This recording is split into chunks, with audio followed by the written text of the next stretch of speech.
کار اغستل نه دي پکار. دلته زمونږ په عوامو کې یو عجیبه غونته یو تاثر خور دی.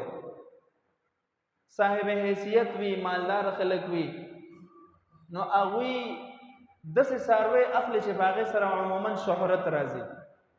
یو څاروي په سوشل میډیا باندې تصویران ویډیو راغلی وي، 10 لکه روپۍ قیمت دی، 20 لکه روپۍ قیمت دی، 15 لکه روپۍ قیمت دی.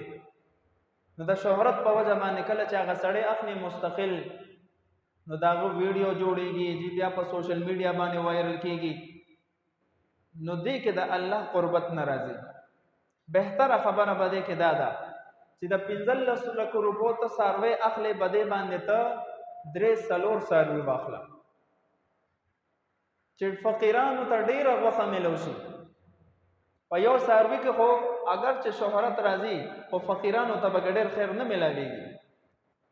په دغه 10 لکه په دغه 20 لکه روپۍ باندې ته 3-4-5 څاروي واخله چې 2 ته مستقل ځان ته وساته، باقي ټول په فقراو کې تقسیم کا. نو دا یو بهترین صورت دی. دغه شهرت یافته څاروي نه بالکل ځان ساتل پکار دی.